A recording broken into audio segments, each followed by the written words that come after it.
மதிப்பிற்குரியோருக்கு Ramraj cotton வேஷ்டிகள் ஷர்ட்டுகள். Celebrate your Diwali holidays with Grand Royal Tours. We Care Hair and Skin Clinic. Say hello to spotless radiance with We Care's Melasine Skin Treatment. Call 7550030222. எப்பெல்லாம் ஃப்ரீயா இருக்கணும் அப்போ வந்து நான் அரசியல் செய்வேன் அப்படிங்கிறதுக்கான களம் இது கிடையாது. நீங்க வந்து கால் ஷீட் கொடுக்குற மாதிரி அப்படிங்கிற மாதிரி அரசியல் செய்வது என்பது மக்களை எகத்தாளமாக நினைக்கிற ஒரு போக்கு. இப்ப நான் கேட்கிறேன், இப்ப எலெக்ஷன்ல 20 நாள் சுற்றுப்பயணம் பண்ணணும் இல்லையா, நீங்க வந்து கடுமையான பிரச்சாரம் பண்ணணும், அப்பயே சனி ஞாயிறு தான் வருவீங்களா? இல்ல சார், அது எலெக்ஷன் அனௌன்ஸ் பண்ணதுக்கு அப்புறம் அதற்கான வழிமுறைகள் அது அரசியல் கட்சிகள் இயல்பா பண்றது இருக்கும்ல. அதுதாங்க, எலெக்ஷன் அனௌன்ஸ் பண்ணதுக்கு அப்புறம் எல்லா ஜனங்களுக்கும் 20 நாள் 30 நாள் லீவ் வர போறாங்க. 3 இடத்துல பேசுறதுக்கான மனப்பாடம் மற்றும் ப்ரிப்பரேஷனுக்கு ஒரு வாரம் தேவைப்படுது அப்படின்னு சொல்லி எடுத்துக்கலாம். மனப்பாடம் பண்ணி பேசினாலுமே என்ன தப்பு இருக்கு சார்? மனப்பாடம் பண்ணி பேசுறது எப்படிங்க அரசியல்? சினிமாவில் எப்படி நீங்க நடிக்கிறீங்களோ அதே மாதிரி மக்கள் முன்னாடி வந்து நீங்க நடிப்பீங்க அப்படின்னு சொல்லும்போது மக்கள் உங்களை எப்படி ஏற்றுக்கொள்வாங்க? பாசிச பாஜக அப்படிங்கிறாரு, திமுகவை நேரடியாக விமர்சிக்கிறாரு. ஆனா அதிமுக அப்படிங்கிற ஒரு விஷயத்தை அவர் முன்வைக்கவே மாட்டேன்றாரு.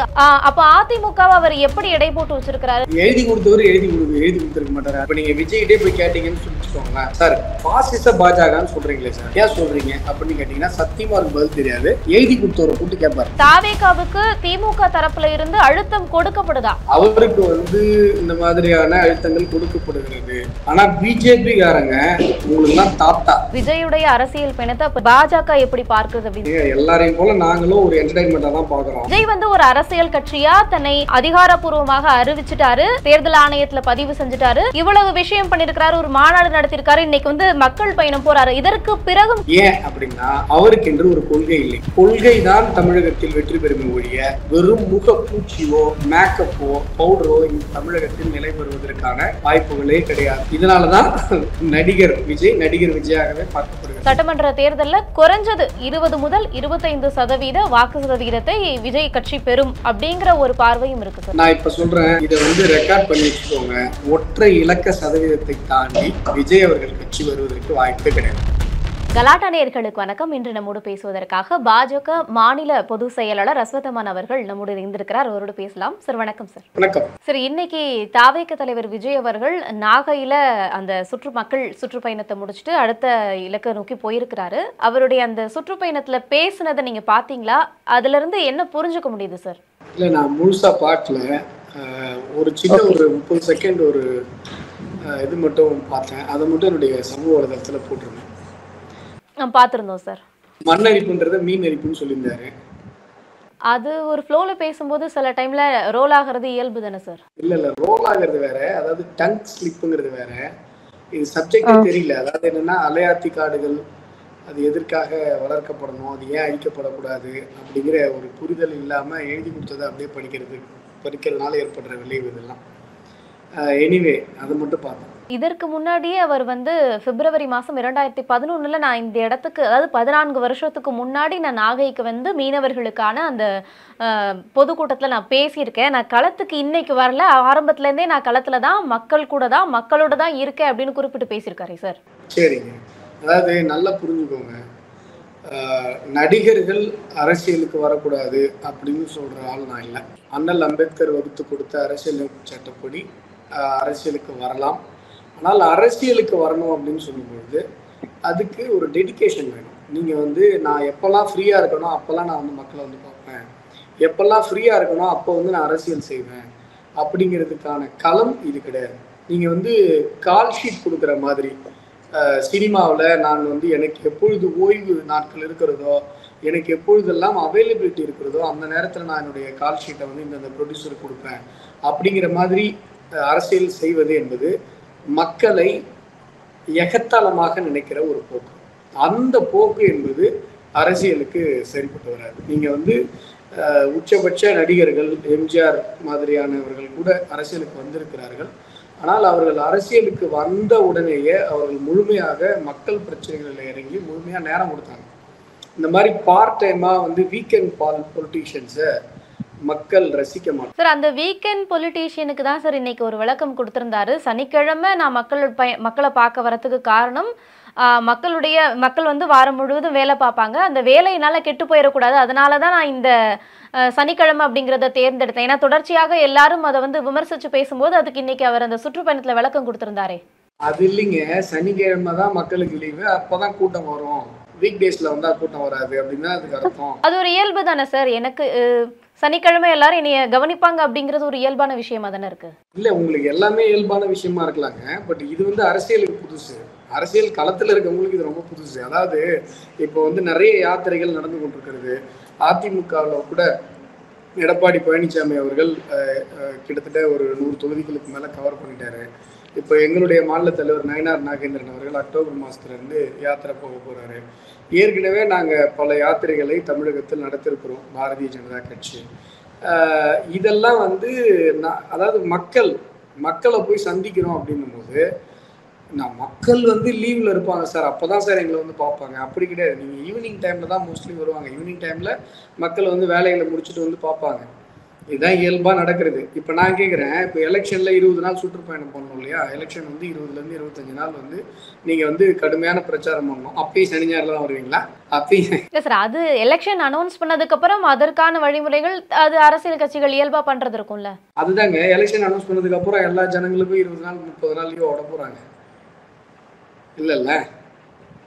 அதானே மக்களை சந்திக்கிறதுன்றது. அதானுங்க, நான் வந்து கூட்டத்தை காட்டுறதுக்காக நான் வந்து ஞாயிற்றுக்கிழமை வந்தாதான் எல்லாமே ஞாயிற்றுக்கிழமை தான் படம் பார்க்க வருவாங்க, அது மாதிரி சனி ஞாயிறு தான் வந்தால் வருவாங்க அப்படின்றது எப்படி ஒரு சாதாரணமான ஒரு அரசியல் போக்காக எப்படி எடுத்துக்கொள்ள முடியும்? இன்னைக்கு வந்து 3 இடத்துல பேசியிருக்காருங்களா?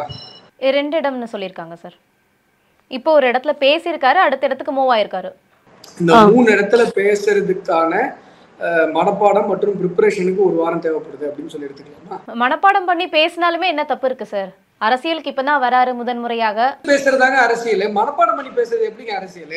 எங்களுடைய கஷ்டங்களை புரிந்து கொள்வதற்கு கூட நீங்கள் நேரம் எடுத்துக்கொள்ள மாட்டீர்கள் என்று சொன்னால், மக்கள் நாங்கள் அவ்வளோ கஷ்டப்படுறோம், அதை நீங்கள் வந்து என்னன்றதை புரிஞ்சுக்கிறது கூட உங்களால் அந்த ஒரு எத்தனைப்பு உங்களால் கொடுக்க முடியாது, அதுக்கு கூட நீங்கள் மெனக்கிட மாட்டீங்க அப்படின்னு சொன்னால் எப்படி நீங்கள் நாளைக்கு பதவிக்கு வந்தால் மக்களுக்கு நல்லது செய்வீங்க?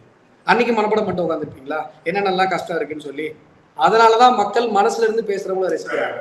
சரி, இப்ப இந்த வேற எந்த அரசியல் கட்சி தலைவர்களுமே அந்த மாதிரி வந்து குறிப்பெடுத்து பேசுறது இல்ல அப்படின்னு சொல்றீங்களா? குறிப்பெடுத்து பேசுறதை பத்தி நான் பேசல. அதாவது மக்களுடைய பிரச்சனைகளை நீங்க குறிப்பெடுத்து உணர்ந்து அதை பத்தி பேசுறத நான் தப்பு சொல்லல. முழுமையாக ஒரு செட்டப்பா, அதாவது சினிமாவில் நீங்க எப்படி டயலாக் பேசுவீங்களோ, அதாவது கருத்தை மனப்பாடம் பண்றது கூட தப்பு கிடையாது. மாடுலேஷனே மனப்பாடம் பண்ணி இதை மொத்தமாகவே அதுல என்ன பிரச்சனை அப்படிங்கிறத உங்களால புரிந்து கொள்ளவே முடியாது என்று சொல்லும் பொழுது, மக்களுடைய பிரச்சனைகளை புரிந்து கொள்வதற்கு உங்களால் நேரம் கொடுக்க முடியாது, அதற்கான மெனக்கெடுதல்களை உங்களால் கொடுக்க முடியாது அப்படின்னு சொல்லும்போது, சினிமாவில் எப்படி நீங்க நடிக்கிறீங்களோ அதே மாதிரி மக்கள் முன்னாடி வந்து நீங்க நடிப்பீங்க அப்படின்னு சொல்லும்போது மக்கள் உங்களை எப்படி ஏற்றுக்கொள்வார்கள்? சரி, இப்போ தொடர்ச்சியாகவே வந்து அவர் சில விஷயங்களை குற்றச்சாட்டாவே முன்வைக்கிறாரு. பாசிச பாஜக அப்படிங்கிறாரு, திமுகவை நேரடியாக விமர்சிக்கிறாரு. ஆனா அதிமுக அப்படிங்கிற ஒரு விஷயத்துல அவர் முன்வைக்கவே மாட்டேன்றாரு. அதிமுகவுக்கு ஒரு விமர்சனமே வைக்கப்பட மாட்டேன்து கடந்த மாநாட்டில் அவர் குறிப்பிட்டு பேசினதை தவிர்த்து. அப்ப அதிமுகவை அவர் எப்படி எடை போட்டு வச்சிருக்கிறாரு அப்படிங்கிறத நம்ம எப்படி புரிஞ்சுக்கிறது சார்? எழுதி கொடுத்தவர் எழுதி கொடுத்துருக்க மாட்டாரு அதிமுகவை பத்தி. ஏங்க நான் என்ன சொல்றேங்க, பாரதிய ஜனதா கட்சி மாதிரி ஒரு மக்களாட்சியின் மகத்துவத்தை உணர்ந்திருக்கிற, மக்களுக்கும் உணர்த்தி கொண்டிருக்கிற ஒரு கட்சியை நீங்க பார்க்கவே முடியாது. பாசிசம் என்கிற ஒரு வார்த்தையை பற்றின எந்த புரிதலுமே இல்லாம அதை பாஜகவின் மீது அடைமொழியாக சொல்லுபவர்கள் அத்தனை பேருமே அறிவு போவாதவர்கள் என்கிற முடிவுக்கு தான் வர முடியும். பாசிசம் அப்படிங்கிறது கம்யூனிசத்திலிருந்து உருவான ஒரு தத்துவம், அதை முதல்ல புரிஞ்சுக்கணும். ஆனா இங்க கம்யூனிச சித்தாந்தவாதிகளே பாஜகவை பார்த்து பாசிசம் என்று சொல்லுகிற ஒரு அறிவுக்கு உபாத போக்கு இங்க காணப்படுகிறது. ஆகையால இவங்க எந்த அடிப்படையில பாசிசம் என்கிற ஒரு வார்த்தையை பாஜகவின் மீது அடைமொழியாக சொல்லுகிறார்கள்? இப்ப நீங்க விஜய்கிட்டே போய் கேட்டீங்கன்னு சொல்லிச்சுக்கோங்களேன், சார் பாசிச பாஜகன்னு சொல்றீங்களே சார், ஏன் சொல்றீங்க அப்படின்னு கேட்டீங்கன்னா சத்தியமா இருக்கு பதில் தெரியாது. எழுதி கொடுத்தவரை கூப்பிட்டு கேட்பாரு, ஏங்க பாசிச பாஜகன்னு எழுதி கொடுத்துறீங்க, இந்த மாதிரி கேட்கறாங்க அப்படின்னு சொல்லி. ஆகையால எந்த ஒரு கருத்துமே தமிழகத்துல நீங்கள் உங்கள் இஷ்டத்துக்கு நீங்கள் தொடர்ந்து உச்சரித்து கொண்டே வருவதனால அது குற்றச்சாட்டாக மாறிவிடாது. குற்றச்சாட்டிற்கு அடிப்படை இருக்கணும். பாரதிய ஜனதா கட்சி உலகத்தினுடைய மிகப்பெரிய ஜனநாயக கட்சி. பாரதிய ஜனதா கட்சி உலகத்தினுடைய மிகப்பெரிய ஜனநாயக தேசத்தினுடைய மக்களினுடைய செல்வாக்கை பெற்று 3வது முறையாக ஆட்சியில் அமர்ந்திருக்கக்கூடிய ஒரு கட்சி. எந்த அடிப்படையில் பாசிசம் என்கிற ஒரு வார்த்தை பயன்படுத்தப்படுகிறது அப்படிங்கிற ஒரு கேள்வி விடையளிக்கப்படாமலேயே இருந்து கொண்டிருக்கிறது. இப்போ இந்த அதிமுக பத்தி ஏன் பயன்படுத்தலை அப்படின்னா, எழுதி கொடுத்துருக்க மாட்டாரு. அடுத்த தடவை எழுதி கொடுத்தா விஜய் பேசுவார். சார், இது மக்களை புரிந்து வைத்து கொண்டு இருக்கக்கூடிய கட்சி பாஜக அப்படின்னு சொல்றீங்க. தமிழகத்துக்கு கல்வி நிதியே பாஜக தரப்புல இருந்து ஒதுக்கல. 2 வருஷம் கழிச்சு இன்னைக்குதான் மோடி அவர்கள் மணிப்பூருக்கு போயிருக்கிறாரு. அதையும் தாண்டி நாடாளுமன்றத்துல எதிர்கட்சிகளை கேள்வி எழுப்ப விட மாட்டேன்றாங்க, அவங்களுடைய குரல் வலை நசுக்கப்படுகிறது அப்படின்றாங்க, டீலிமிட்டேஷன் நிறைய குற்றச்சாட்டுகள் முன்வைக்கிறாங்க. இதுதான் பாஜக மக்களை புரிந்து வைத்துக் கொண்டது கட்சி அப்படின்னு ஒன்னு ஒன்னா சொல்றேன். நீங்க சொல்றது எல்லாமே ஸ்வீப்பிங் ஸ்டேட்மெண்ட். ஒன்னொன்னா உங்களுக்கு விளக்குறேன். கல்வியில எந்த இடத்துல நிதி வரல சொல்லுங்க, எந்த ஸ்கீம்ல நிதி வரல கல்வி? சார், அதுதான் சார் சமக்ர சிக்ஷா அபியான் திட்டம் அப்படிங்கிற திட்டத்தின் அடிப்படையில அந்த மும்மொழி கல்விக் கொள்கையை ஏத்துக்கிட்டாதான் நிதி ஒதுக்குவீங்க அப்படின்னு சொல்லியிருக்கீங்க. அந்த திட்டத்துல எதற்காக அந்த நிதி ஒதுக்கப்படுகிறது அப்படின்னு சொன்னா, சாதாரண கிராமத்தில் இருக்கிற அடிமட்டத்தில் இருக்கிற ஒரு ஏழை மாணவன் கூட மெட்ராஸ்ல இருக்கிற சன்ஷைன் ஸ்கூல் மாதிரி இல்ல பெரிய பெரிய ஸ்கூல் மாதிரி இன்ஃப்ராஸ்ட்ரக்சர் உள்ள ஒரு ஸ்கூல்ல படிக்கணும் அப்படிங்கிறதுக்காக அந்த நிதி ஒதுக்கப்படுகிறது. அந்த நிதியை பயன்படுத்தி நீங்க என்ன பண்ணணும் அப்படின்னு சொன்னா, கவர்மெண்ட் ஸ்கூலுடைய இன்ஃப்ராஸ்ட்ரக்சரை பிரைவேட் ஸ்கூல்ஸோட இன்ஃப்ராஸ்ட்ரக்சருக்கு ஈக்குவலா நீங்க கன்ஸ்ட்ரக்ட் பண்ணி கொடுக்கணும். அதான் அந்த ஸ்கீம், அதுக்கு தான் அந்த பணம். ஆனா குற்றச்சாட்டு அது இல்லையே சார். மும்மொழி கல்விக் கொள்கை அப்படிங்கிற பெயர்ல இந்திய திணிக்கிறீங்கன்றது தானே திமுக தரப்புல வைக்கக்கூடிய குற்றச்சாட்டு. மும்மொழி கல்விக் கொள்கையை எதிர்க்கிறன்ற பேர்ல அந்த பள்ளிக்கூடத்தை ஏழை மாணவர்களுக்கு கட்டித்தர மாட்டேன்னு சொல்றீங்களே, அதை சொல்லுங்களேன். மும்மொழி கொள்கையை எதிர்க்கிறன்ற பேர்ல ஏழை மாணவர்களுக்கு அந்த அந்த அந்த பணக்கார மாணவர்கள் படிக்கிற அதே இன்ஃப்ராஸ்ட்ரக்சர் கிடைக்கிறது நீங்க தடுக்கிறீங்களே. ஏன் தடுக்கிறீங்க? ஏன் காசு இருக்கிறவன் பையன் 3 மொழி படிக்கிறான், காசு இல்லாதவன் பையன் 2 மொழி தான் படிக்கணுமா? இதை விட கேவலமான காட்டு மிராண்டித்தனமான போக்கதா இருக்க முடியுமா? ஒரு ஏழை மாணவன் பாருங்க, நீங்க நல்லா பாருங்க, ஒரு மிடில் கிளாஸ் சம்பாதிக்கிற காசுல 60% அந்த குழந்தைங்களோட கல்வி செலவுக்கு போகுதா இல்லையா? அரசு இலவசமாக தரமான கல்வியை கொடுத்தா 10 வருஷத்துல வீடு கட்டுறவன் 2 வருஷத்துல வீடு கட்டுவான், 5 வருஷத்துல வீடு கட்டுறவன் 6 மாசத்துல வீடு கட்டுவான். இப்ப மக்களுடைய பெரும்பான்மை செலவு கல்வி செலவாக போகிறது. இந்த கல்வி கொள்ளையை அடிப்பவர்கள் இந்த திமுக தான் இருக்கிற எல்லா ஸ்கூலும் நடத்துறாங்க. நீங்க என்ன பண்றீங்க? பிரைவேட் ஸ்கூல்ல இருக்கிற அதே இன்ஃப்ராஸ்ட்ரக்சர் கவர்மெண்ட் ஸ்கூலுக்கு கட்டி தரதுக்கு சென்ட்ரல் கவர்மெண்ட் ஒரு நிதியை ஒதுக்குனா, சார் 3 மொழி கொள்கை சார் நாங்க ஒத்துக்க மாட்டாங்கிறீங்க. 3 மொழி கொள்கையை ஒத்துக்க மாட்டேன்னு சொல்றதுக்கு என்ன நியாயமான காரணம் இருக்கு உங்ககிட்ட? 3ஆவதாக ஒரு மொழி அப்படி படிக்கிறாங்க. இந்திக்கு இப்ப டீச்சர் வைக்கணும், நீங்க இந்தி தான் படிக்கணும் இல்ல, வேற எந்த மொழி வேணா விருப்ப மொழியை தேர்வு செஞ்சுக்கலான்றீங்க. அப்ப அதற்கான டீச்சரை கொண்டு வரணும்ல சார். இதெல்லாம் நடைமுறைக்கு சாத்தியமாங்கிறது தானே அவங்களுடைய கேள்வி. நடைமுறையில சாத்தியம் இல்லாம போச்சு உங்களுக்கு நீங்க தேடுறீங்களா டீச்சர் கிடைக்கலன்னு? ஏங்க 10,000 ரூபாய் சம்பளம் வாங்குற பிரைவேட் ஸ்கூலுக்கு டீச்சர் கிடைக்குது, 1 லட்சம் ரூபாய் சம்பளம் வாங்குற கவர்மெண்ட் ஸ்கூலுக்கு டீச்சர் கிடைக்கலையா? நீங்க பாத்தீங்களா? பிரைவேட் ஸ்கூலுக்கு எப்படி இந்தி டீச்சர் கிடைக்குது?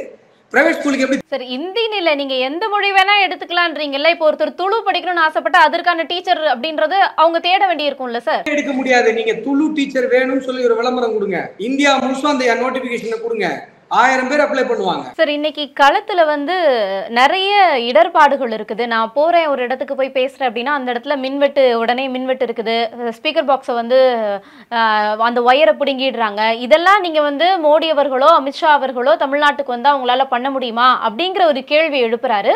உண்மையாகவே தாவேகாவுக்கு திமுக தரப்புல இருந்து அழுத்தம் கொடுக்கப்படுதா? அதாவதுங்க, இப்ப விஜய் புதுசா கட்சி ஆரம்பிச்சிருக்காரு, அவருக்கு இந்த மாதிரியான அழுத்தங்கள் கொடுக்கப்படுகிறது. ஆனா பிஜேபிக்காரங்க உங்களுக்குலாம் தாத்தா, அவ்வளவு துன்பங்களையும் துயரங்களையும் நாங்கள் அனுபவித்துக் கொண்டிருக்கோம். இந்த 4 வருடங்கள்ல எத்தனை பாஜக தொண்டர்கள் சாதாரண ஒரு சமூக வலைதள பதிவிற்காக ஜெயிலுக்கு போயிட்டு வந்திருக்காங்க. நீங்க சின்னதா ஒரு கணக்கு எடுத்து பாருங்க. நான் சொல்றேன்றதுக்காக நீங்க நம்ப வேணாம். வேலூர்ல ஒரு மக்கள் உரிமை போராட்டத்திற்காக போராடிய பாஜக இளைஞர்கள் 120 பேர் ஒரே நாள்ல சிறையில் வைக்கப்பட்டார்கள். 18 நாட்கள் அவர்கள் சிறையில் இருந்தார்கள்.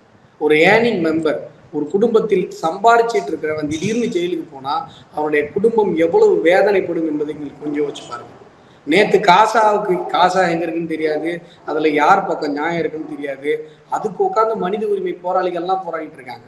இங்க இந்த மாதிரி ஒரு பேச்சு சுதந்திரம் இல்லாமல், எழுத்து சுதந்திரம் இல்லாமல், கருத்து சுதந்திரத்தினுடைய குரல் வலையை நரிக்கிற இந்த வேலைக்கு, இந்த நயவஞ்சக நாடக வேலைகளுக்கு, அதாவது திமுக திராவிட மாடலுடைய இந்த கருத்து சுதந்திரத்திற்கு எதிரான இந்த கொடூரத்திற்கு எதிராக பேசாத இந்த வாய்கள் நேற்று எங்கேயோ இருக்கிற காசாவுக்கு மீட்டிங் போடும். நீங்க தமிழக பாஜக 4 வருடங்கள் அனுபவித்த வேதனைகள், நாங்க எத்தனை இடத்துல எண்மண் மக்கள் யாத்திரையா இருக்கட்டும், இல்ல அதற்கு முன்பாக நடந்த பல கூட்டங்களாக இருக்கட்டும், எத்தனை தடைகளை நாங்கள் கடந்து வந்திருக்கிறோம் இந்த 4 வருடங்கள்ல மக்கள் பிரச்சனைகளுக்காக போராடி என்பதை நீங்க கொஞ்சம் கணக்குல எடுத்து பார்க்கணும். அதுக்குதான் உங்களுக்கு அரசியல் தெரியணும். அட்லீஸ்ட் அரசியலுக்கு வரும்போதாவது ஒரு 4 வருஷம் அரசியலையாவது பார்த்துட்டு வரணும்.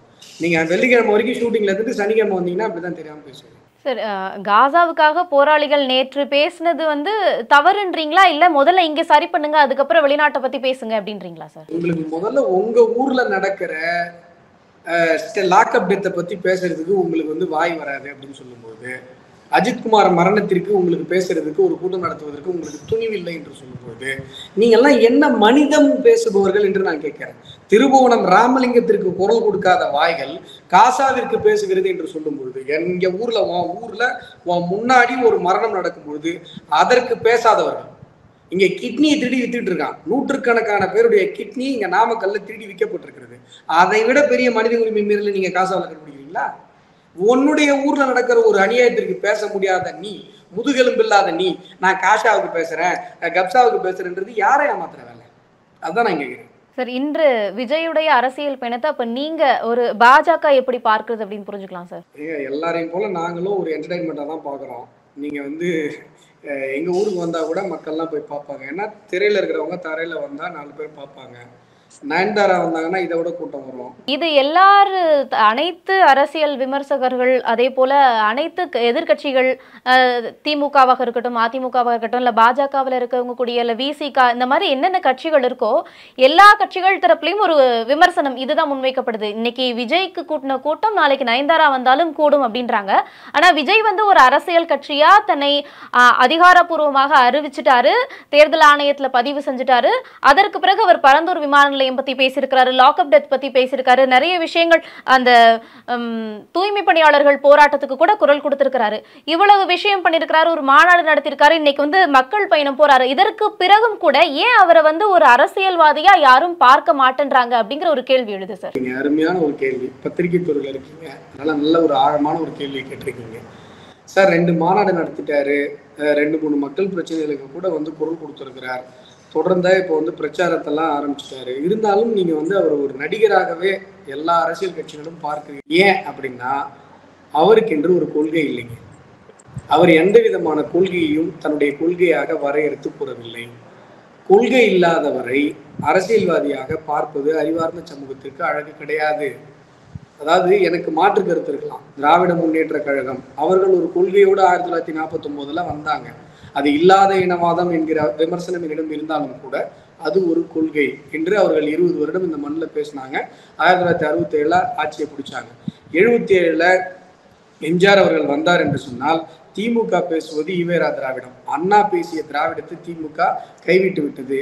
அண்ணா பேசிய திராவிட கொள்கைகளை தோளில் சுமந்து மக்களிடம் வந்தார், அவர் வெற்றி பெற்றார். கொள்கை தான் தமிழகத்தில் வெற்றி பெறுமே ஒழிய வெறும் முகப்பூச்சியோ மேக்கப்போ பவுடரோ இந்த தமிழகத்தில் நிலை பெறுவதற்கான வாய்ப்புகளே கிடையாது. இது தமிழகத்துடைய வரலாறும் கிடையாது. ஏன் விஜய் அரசியல்வாதியாக பார்க்கப்படாமல் நடிகராக பார்க்கப்படுகிறார் என்று சொன்னால், அவருக்கென்று இப்பொழுது வரை ஒரு கொள்கை இல்லை.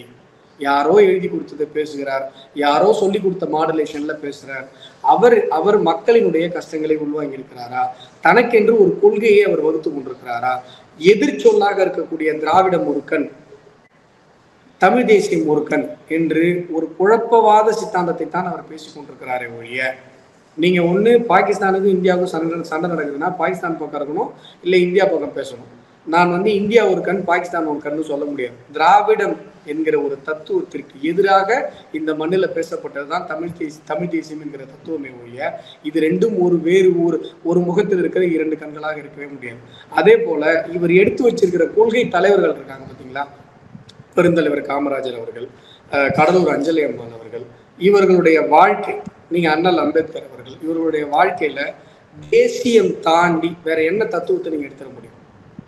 அப்போ உங்களுடைய அரசியல் கட்சியினுடைய கொள்கையில தேசியம் என்கிற ஒரு தத்துவத்திற்கே இடமில்லை என்று சொல்லும்பொழுது, வெறும் நாங்க வந்து சாதிக்கு ஒரு புகைப்படத்தை எடுத்து காட்ட வைக்கிறோம் அப்படின்னு சொல்லும்பொழுது அதை எப்படி நீங்க ஒரு தத்துவமாக தமிழக மக்கள் ஏற்றுக்கொள்வார்கள்? இதனாலதான் நடிகர் விஜயாகவே பார்க்கப்படுகிறார், அரசியல்வாதியாக ஏற்றுக்கொள்ளப்படுகிறார். சார், இன்னைக்கு களத்துல அவருக்கு நிறைய எதிர்ப்புகள் இருக்குது, விமர்சனங்கள் இருக்குது. அதையெல்லாம் தாண்டி இன்னைக்கு பல அரசியல் விமர்சகர்கள் தரப்புலையும் சரி, பத்திரிகையாளர்கள் தரப்புலையும் சரி, ஒரு குடும்பத்துல குறைஞ்சது 2 ஓட்டுகளாவது விஜய்க்கு விழும் அப்படிங்கிற ஒரு பார்வையும் இருக்குது. 2026 சட்டமன்ற தேர்தலில் குறைஞ்சது 20 முதல் 25% வாக்கு சதவீதத்தை விஜய் கட்சி பெறும் அப்படிங்கிற ஒரு பார்வையும் இருக்கு சார். நான் இப்ப சொல்றேன், இதை வந்து ரெக்கார்ட் பண்ணி வச்சுக்கோங்க. 2026 எலெக்ஷனுக்கு அப்புறம் இந்த வீடியோ வந்து கண்டிப்பா ஒரு ரவுண்டு வரும். நான் சொல்றேன், ஒற்றை இலக்க சதவீதத்தை தாண்டி விஜய் அவர்கள் கட்சி வருவதற்கு வாய்ப்பே கிடையாது. சார், இவ்வளவு தன்னெழுச்சியாக இவ்வளவு ஒரு கூட்டம் கூடுகிறது, அதுல 1% கூட ஓட்டா மாறாது அப்படின்னு நினைக்கிறீங்களா? அதுதாங்க, மார்க்கெட்ல பீக்ல இருக்க ஒரு நடிகருங்க பார்ப்பதற்கு ஆளுங்க வருவாங்க. மார்க்கெட்ல பீக்ல இருக்க ஒரு நடிகர் கண்டிப்பா மக்கள் பார்க்க வருவாங்க. ஆனா ஓட்டு போடுவாங்களா அப்படிங்கிற ஒரு கேள்வி எழுப்புனீங்க அப்படின்னு சொன்னா, அந்த கேள்விக்கான பதில் 2026 தேர்தல் முடிவுல நீங்க பாப்பீங்க. நான் மறுபடியும் சொல்றேன், ஒற்றை இலக்கத்திற்கு மேல் விஜய் அவர்களுடைய கட்சி சதவீதம் பெறாது. நீங்க வந்து 10 பேரை வந்து இப்போ நீங்க சோசியல் மீடியாவில் ஒரு கருத்தை விதைப்பது அப்படிங்கிறதுக்கான மோடஸ் ஆப்ரண்டி எல்லாருக்குமே தெரியுது.